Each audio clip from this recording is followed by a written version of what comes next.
Welcome to A Father's Heart, our weekly reflections on St. Joseph for the year of St. Joseph.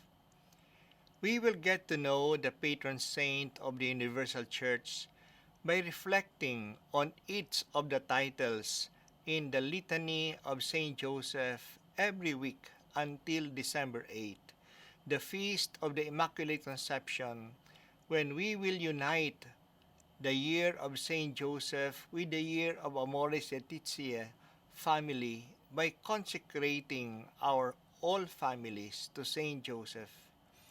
It is our hope that through these weekly reflections, we will get to know St. Joseph better.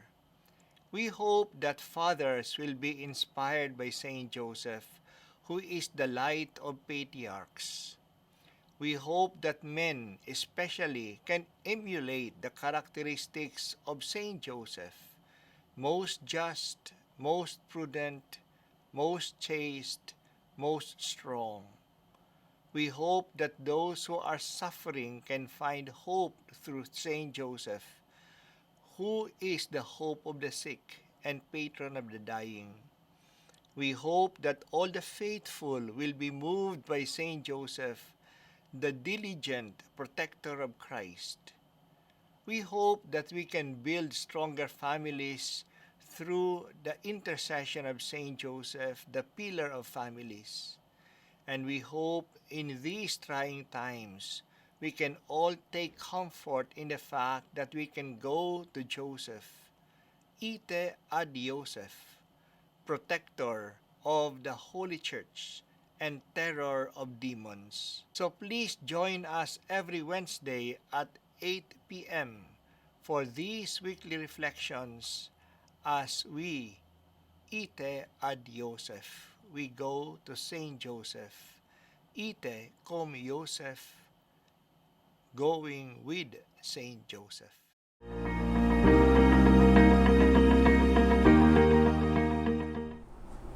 I miss you. It's just 3 words, but it packs a lot of heavyweight emotions of yearning and longing. For those who have spoken this or heard this, it is a moving experience. It is interesting to note that in Italian, the translation of I miss you is articulated as mi manchi. Mi manchi. From the verb mancare, to lack or to miss, and whose full translation is this: Tu, mi manchi, you, the object, are missing or are being missed in me. It's complicated grammatically, it's a bit awkward from the Western mind, but it's actually very profound in meaning. It is like saying, you are missing in my life. I am not complete without you. That is why I miss you. This is actually what happens when we leave ourselves out from our mission. The church is not complete without you living out your mission. The reason is not that most of us don't want anything to do with it. Rather, I believe the reasons mainly can be attributed to a lack of in-depth understanding of missiology or the theology of mission. Most people think mission is not for them. Most, especially the men, so they shy away or move away. Let us explore some of these misconceptions that prevent us from fully engaging ourselves to live out our mission. Number 1, mission is exclusive to the ordained only. Say the word missionary, and we immediately think of the fraile, the madre, MSP, Missionary Society of the Philippines, our Augustinians, the Dominicans, etc. As far as images are concerned, these are the ones that immediately enter our mind. Now, in recent century, there is an appreciation of lay missionaries. We now allow space for San Pedro Calungsod and San Lorenzo Ruiz. Interesting, isn't it, that the first Filipino saints are not the religious, but the lay missionaries. But here's the thing. In general, we still fall back to the stereotyped image of missionaries as exclusive to the religious and to the ordained, the priests and the nuns. So it is normal to think of priests as missionaries and the laity, on the other hand, as ordinary believers, way out of the league of mission work. Mission? Sa mga pari lang yan. Konsumisyon, yan yung sa amin.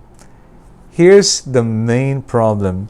As far as identity as a Christian, being a missionary is not part of it. Precisely because it has been handled and made to be understood as only exclusive to the ordained. Number 2, mission work is done by those with specialized skills and training only. Imagine the movie Mission Impossible from 1 to 3. The handsome and beautiful team members are experts in one skill or the other.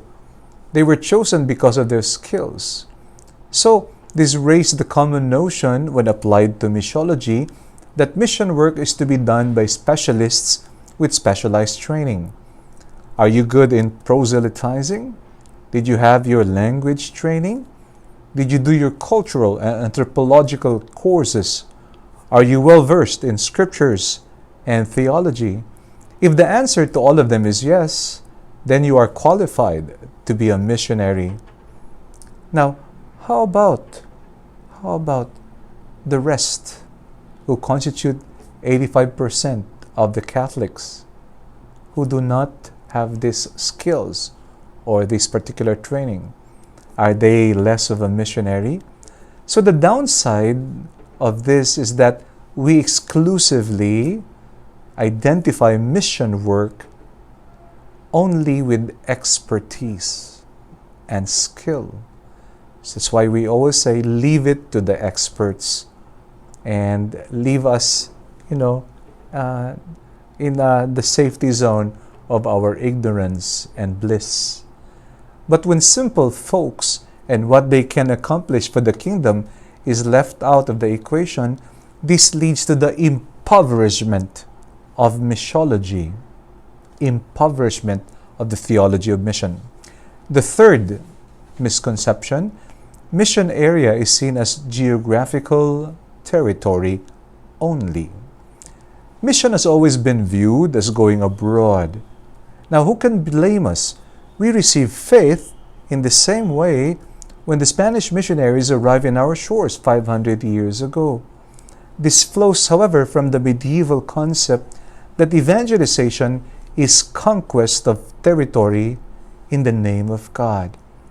We do not belittle the fervor of this kind, for thousands of men and women left their homeland to carry the torch of faith because of this. It was relevant in the past when the church was growing and expanding. The downside of territorial conceptualization of mission is that those who go to other territories are the ones doing mission work. The ones left behind are not. This releases a staleness of the dynamism of faith. Since mission territory is abroad, somewhere out there and not here, I am not expected to do mission in the local place where I am. So, my dear brothers and sisters, the church is evolving in her understanding of missiology, and mission theology in search for balance recovered the other side. And here, number 1, missionary is the identity of all Christians. Yes, consecrated and ordained persons are always gifts for the growth of the church. The negative side, if we continue only on this particular viewpoint, being a missionary is reserved for the selected few and extrinsic or outside of my being a Christian. Pope Francis in Evangelii Gaudium, the joy of the gospel, teaches us that mission is not like a badge that I can remove at night when I sleep. It is something that I cannot be without or live without. Such powerful words. Thus, it is constitutive of my being as a Christian. It is not extrinsic, but intrinsic of my own identity. My being a baptized Christian spontaneously launches me to live out my mission. We don't say the church has a mission only, but that the church is mission. And so, this applies to every baptized. And if we do this, we can also say, we do not say that I have a mission, but also I am mission. I am not inventing this. This is Evangelii Gaudium 2:7-3. It's my very own truth and identity. So everyone, the father, the mother, the teacher, the frontliner, the youth, as well as the one who are mandated to travel to other places, all are missionaries.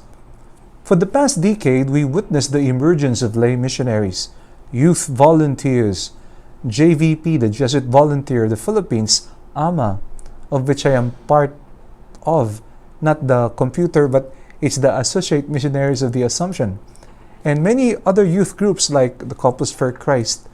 We have Filipino missionaries in South Africa for the CFC, and also other different groups volunteering in Southeast Asian nations.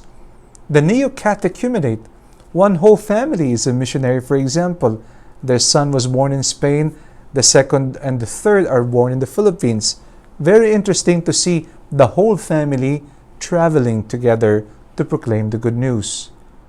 These wonderful souls redefine the image of the modern missionary as only exclusive to the ordained.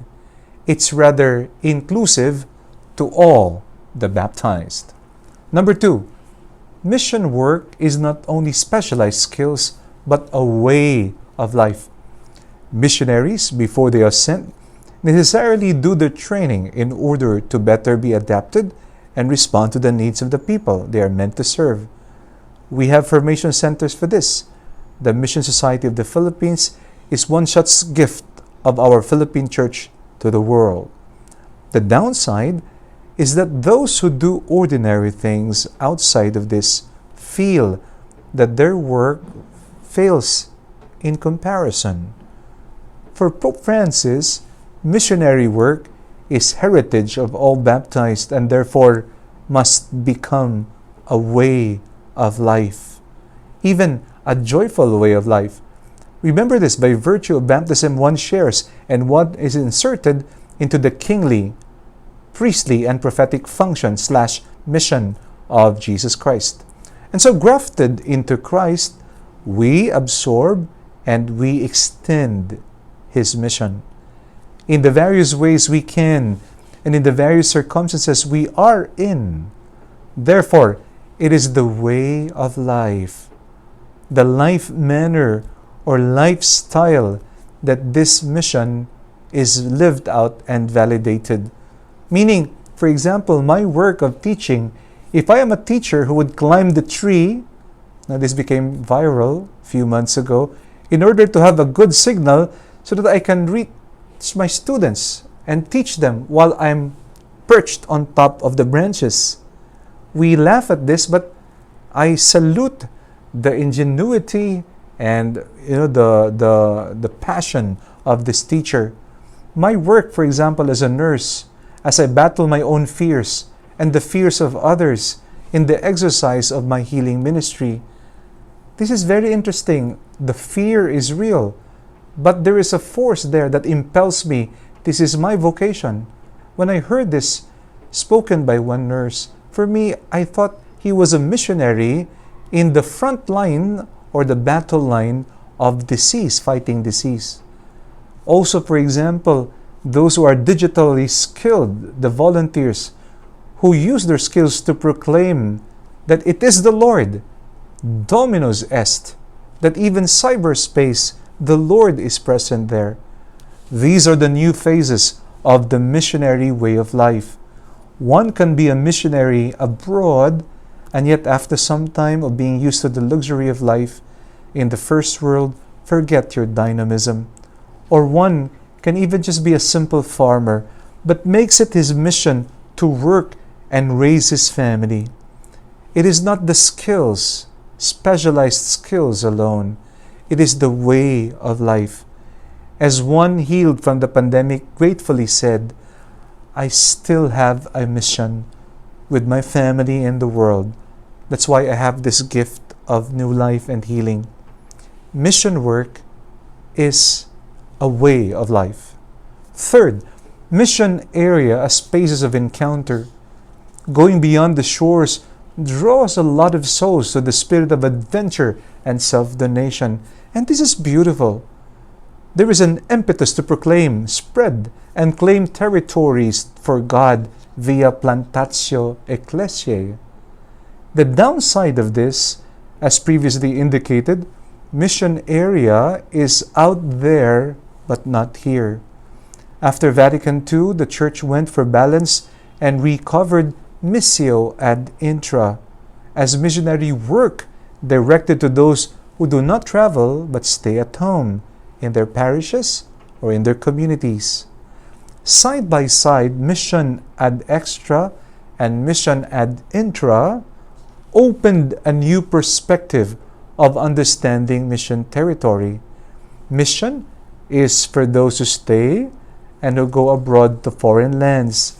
Yet geographies face change because of evolution in mankind. In 1969, by landing on the moon, humanity breached the outer space. In recent years, there's a fascination and interest of life forms and discovering medicine in the depths of the ocean. Deep sea space became the new frontier. In our recent times, a new frontier was discovered: the net, the internet, virtual space, cyberspace. It used to be a space for escape and distraction, and still is. However, forced by the pandemic, the Church realized it can also be a space of encounter, a space permeated by God's presence and thus sacred space. From this expanded and inclusive perspective, the world beyond and beneath and the world around the cyberspace goes beyond territorial limitation.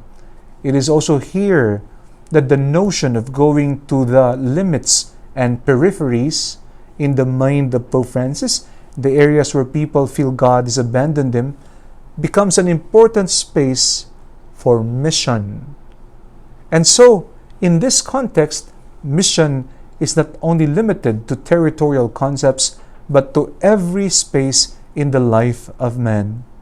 It is not geographical terrain, but spatial category, and therefore wider and exclusive. So, for Pope Francis, being a missionary is not exclusive to the ordained, but the identity of each and every Christian. Mission work is not a set of special skills, but a way of life aligned to God's will. And mission area goes beyond geographical territories, but is to be understood as spaces of encounter, especially the peripheries. With this then, balanced mission theology, we can talk about Joseph as the icon of mission as based on Patris Corde. Now, missionary identity. St. Joseph placed himself at the disposal or service of the entire plan of salvation. And St. John Chrysostom affirms this beautiful role of Joseph. Because of this, rightly so with Mama Mary, he is a missionary. He embraced his whole life in service of God's will. It is said that Mama Mary was the proto-believer, proto-disciple, and proto-missionary. I would like to add that this reference can also be attributed to Joseph. Why not? Rightly so, like what Ambassador Howard D. mentioned. Together with Mary, Joseph is to be considered as parents the first missionaries.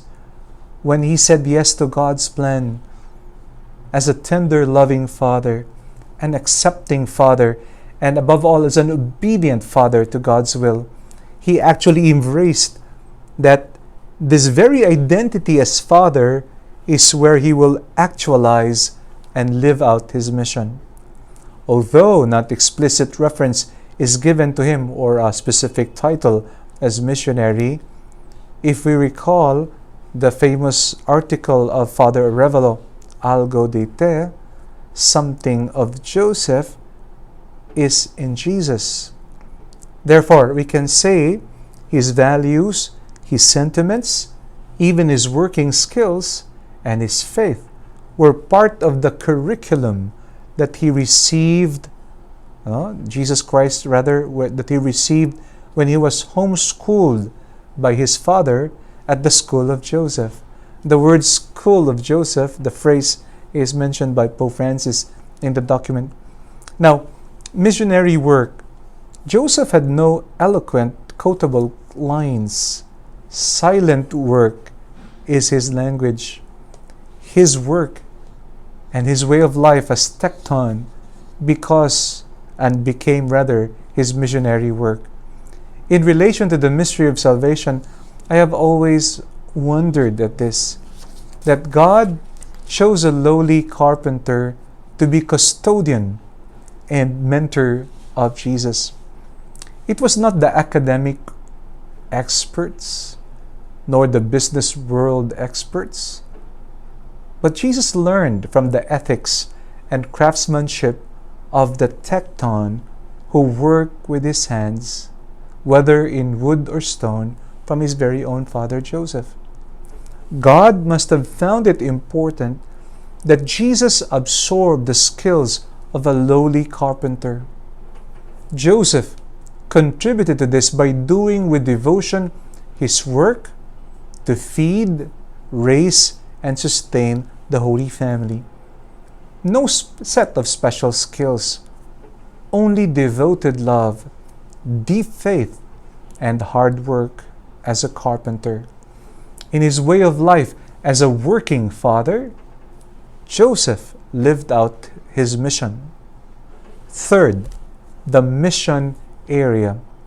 Yes, indeed, he traveled to Egypt with the Holy Family when their lives were at stake. Pope Francis considers him actually a special patron of migrants.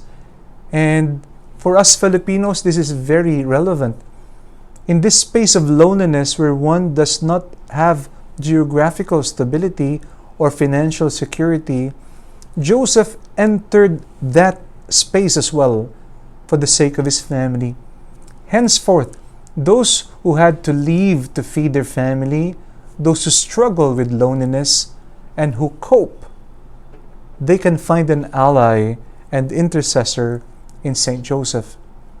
But even when caught by the sudden emergency, he transformed with creative courage and accepting faith the ordinary and the various situations where he was. The stable, filthy, and dirty became a loving birthing place. In fact, I love the image of Joseph as midwife, because there was no one else to help Mama Mary as she was giving birth to Jesus. But this will be another topic, of course. Joseph as midwife, can you imagine that? The carpentry turned into a space or a formation space for the school of Joseph. The lonely land abroad, a space for going to the peripheries because it was ordered by God to protect the family. So for every Filipino who will do anything for the family, St. Joseph entered that space as well. His mission area, therefore, is the domestic space, the space of relationships within the family, the working space as well as carpenter, and the space at home and even abroad as dictated by God's will. And so let me now conclude with an invitation. Having stretched the horizons of our minds Let us now stretch our hearts. Imagine if we stop making excuses and all Christians unleash the missionary enthusiasm and zeal. Again, the words of Pope Francis, missionary enthusiasm and zeal. Then the church will not be stale but flavorful, not static but dynamic, not boring but life giving. This can only happen when mission is ignited, especially among our Christian men. May you find in St. Joseph a guide to recover your missionary identity, a support in making your fatherhood and your way of life as your missionary work, uniquely yours, and also even make your parish, your office, and your community, and above all, your very own home where you love your family, your mission target or your mission space. When you love faithfully your spouse through the years, even in the face of temptations, when you strive with blood and sweat to sustain your family through this pandemic, when you teach them how to overcome these trials with hope and faith in God, then like St. Joseph, you are missionaries in your home. Your way of life as a Christian father is your mission work, and your home is your very own mission space. I could just imagine, and I would like to end with this. Perhaps Mary was sleeping out of fatigue of giving birth, and Jesus was watching over his beloved wife and the newborn infant. And perhaps the baby Jesus, was awakened and begins to cry. And Joseph tenderly, would take him to his heart.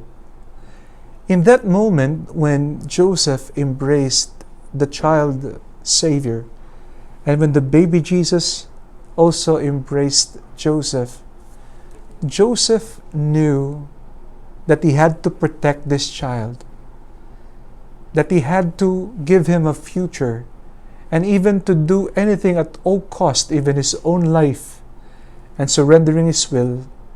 Joseph knew that he became a father in that very own moment. He knew his mission is to be a father who will protect and raise and love this child. If all fathers can think that way like St. Joseph, then identity and mission as a father and work becomes naturally fused. Thank you for your patience and listening. May St. Joseph, our icon for mission, be a source of inspiration, not only for those men looking for their renewal of commitment, but also for all of us listening. God bless you. Thank you very much.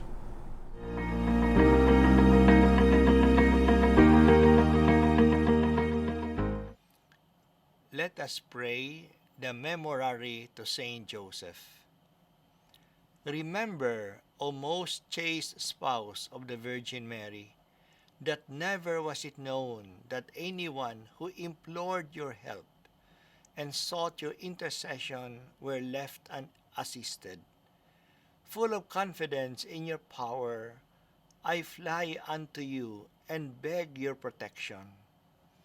Despise not, O guardian of the Redeemer, my humble supplication, and in your bounty hear and answer me. Amen. Thank you for joining us for A Father's Heart, our weekly reflections on St. Joseph. Join us again next Wednesday at 8 p.m. May St. Joseph protect us. Ite ad Joseph, ite cum Joseph.